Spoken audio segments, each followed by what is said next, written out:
দেখুন, গোর্খাল্যান্ড আন্দোলন তো সেই ৮-এর দশক থেকে শুরু হয়েছে। ৮-এর দশকের মাঝামাঝি পাহাড় কার্যত জ্বলছিল। সুভাষ কেসিং তখন জিএনএলএফ এর সর্বে সর্বা। তারপর অনেক তিস্তা দিয়ে অনেক জল বয়ে গেছে। এটা ৪ দশকের আগের কথা। প্রাক্তন আমলা আলাপন বন্দ্যোপাধ্যায়ের একটা তথ্য নির্ভর বই আছে, প্রসঙ্গ গোর্খাল্যান্ড। হঠাৎ আমি গোর্খাল্যান্ডের প্রসঙ্গ বলছি কেন, সেটা নিয়ে বলবো এই প্রতিবেদনে। চ্যানেল সাবস্ক্রাইব করলে খুশি হব, আর যদি আমার উদ্যোগের সঙ্গে নিজেদের যুক্ত করতে চান, থ্যাঙ্কস বাটনে ক্লিক করবেন। সম্প্রতি পাহাড়ে বিমল গুরুং এবং রোশন গিরি, গোর্খা জনমুক্তি মোর্চার দুই নেতা, এবং পাহাড়ের অন্যান্য সবকটি রাজনৈতিক দলের সঙ্গে একটা মিটিং হয়েছিল। মূলত গজমোর উদ্যোগেই এই মিটিংটা হয়, কিন্তু পাহাড়ের রাজনীতির সব স্টেক হোল্ডাররা সেই বৈঠকে যোগ দিয়েছিলেন, এমনকি কমিউনিস্ট পার্টিও ছিল। গজমো বিজেপির সঙ্গী, বিজেপির টিকিটে দার্জিলিং থেকে বিধায়ক নির্বাচিত হয়েছেন একজন। সেখানে রোশনগিরি স্পষ্ট জানিয়েছেন যে 2024 সালের সেপ্টেম্বরে তারা দিল্লিতে গিয়ে কেন্দ্রীয় স্বরাষ্ট্রমন্ত্রী অমিত শাহের বাসভবনে দেখা করেছিলেন। খুব সৌহার্দ্যপূর্ণ পরিবেশে আলোচনা হয়। সেখানে অমিতজি স্পষ্ট জানিয়ে দেন যে আলাদা গোর্খাল্যান্ডের কোনো সম্ভাবনা নেই। যেটা হতে পারে বোডোল্যান্ড টেরিটোরিয়াল রিজিয়ন বলে যেটা আসামে আছে, সেই রকম একটা গঠন করা যেতে পারে। তো বোডোল্যান্ড টেরিটোরিয়াল অ্যাডমিনিস্ট্রেশন সংবিধানের 6 শিডিউল অনুযায়ী কাজ করে। পাহাড়ের কিন্তু 32% মানুষ ট্রাইবাল। আরো 12টা জনগোষ্ঠীকে এসটি স্ট্যাটাসভুক্ত করার দাবি জানানো হয়েছে।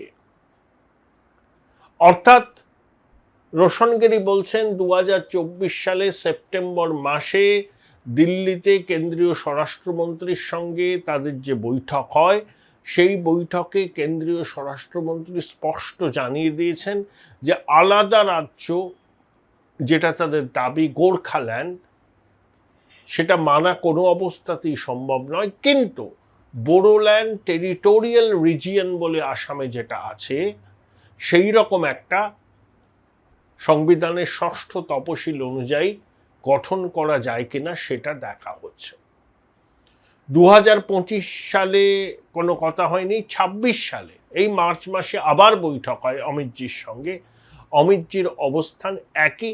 তিনি শুধু বলেন যে একজন মধ্যস্থতাকারী বা ইন্টারলকিউটর নিয়োগ করা হয়েছে। তিনি রিপোর্ট দেওয়ার পর centre will take a final call. তা রোশনগিরি বলেন যে গজমতো একা স্টেক হোল্ডার নয়, অনেকগুলো রাজনৈতিক দল আছে।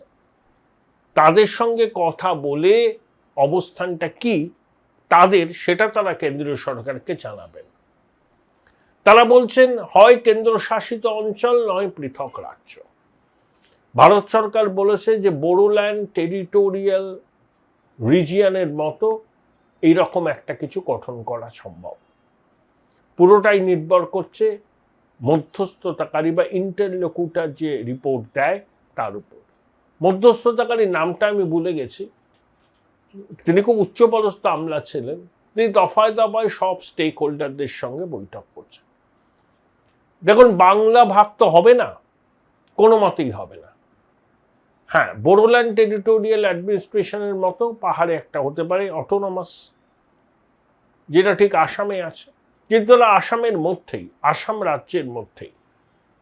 বিজেপি নীতিগতভাবে ছোট রাজ্য গঠনের পক্ষে। যেমন বিজেপি জমানাতেই বিহার ভেঙে ঝাড়খণ্ড, মধ্যপ্রদেশ ভেঙে ছত্তিশগড় হয়। মহারাষ্ট্র থেকে বিদর্ভ রাজ্য গঠনের দাবি আছে। উত্তরপ্রদেশে বুন্দেলখণ্ড রাজ্য গঠনের দাবি আছে। তা একটা ছোট রাজ্য গঠনের দাবি এখন মেনে নিলে প্যান্ডোরার বাক্স খুলে যাবে। আর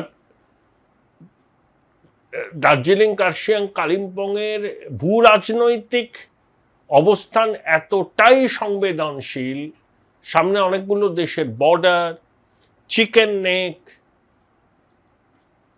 সেনাবাহিনীর সদা তৎপরতা, চিকেন নেকের ইনফ্রাস্ট্রাকচার বাড়ানো হচ্ছে, পরিত্যক্ত এয়ার স্ট্রিপগুলোকে রিনোভেট করা হচ্ছে, রাস্তা চওড়া করা হচ্ছে যাতে সেনাবাহিনীর গাড়ি রসদ মুভমেন্টে সুবিধা হয়। বাংলাদেশে চায়নার ক্রমবর্ধমান উপস্থিতি আমাদের তো উদ্বেগ বাড়িয়েছে।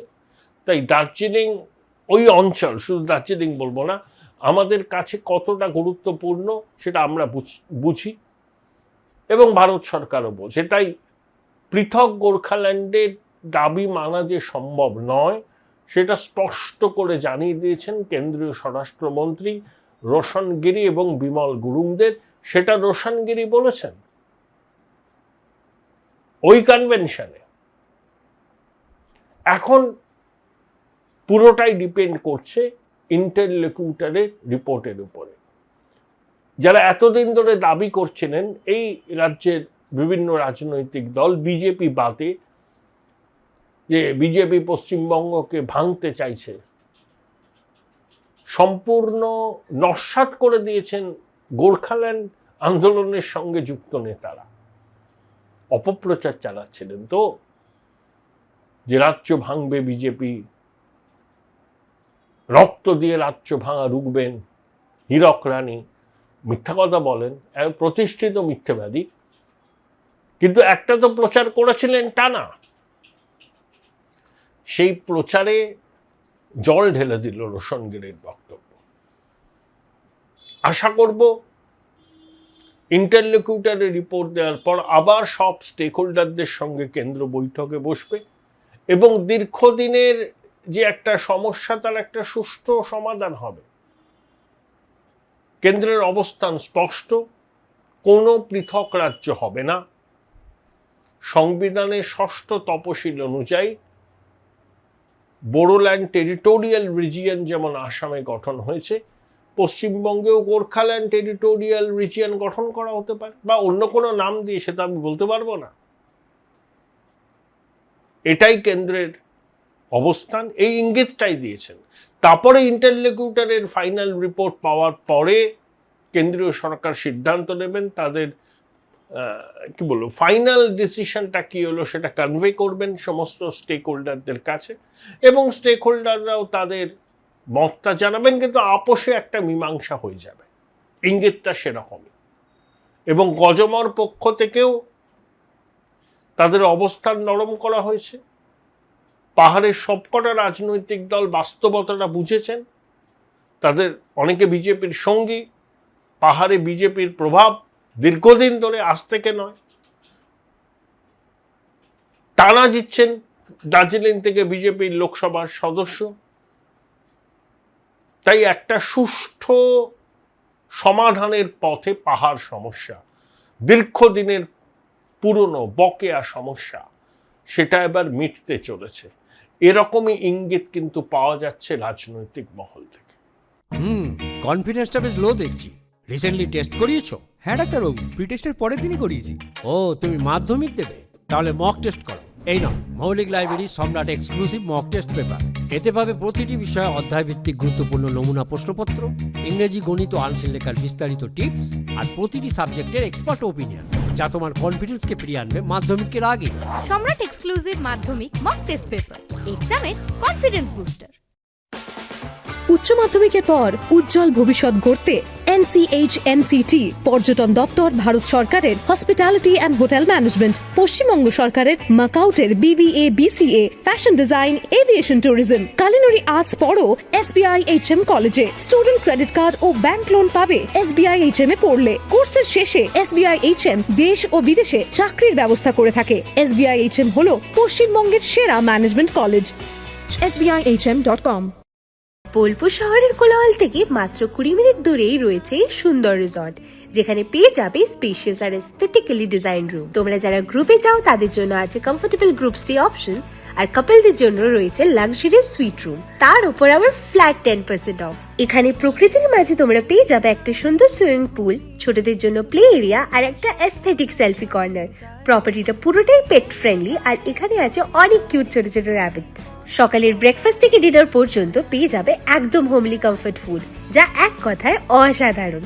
বেঙ্গলি কুইজাইনের সাথে সাথে পেয়ে যাবে চাইনিজ আর নর্থ ইন্ডিয়ান অপশন। বিকেলে বনফায়ারের আলো, বন্ধুদের সাথে আড্ডা আর খোলা আকাশের নিচে গ্রাম বাংলার হাওয়া, পুরোটাই এক অপরূপ অনুভব। তাহলে বলো তোমরা কবে প্ল্যান করছো এই পিসফুল এসকেপটা? And don't forget to follow Miss Cupcake for more such travel updates.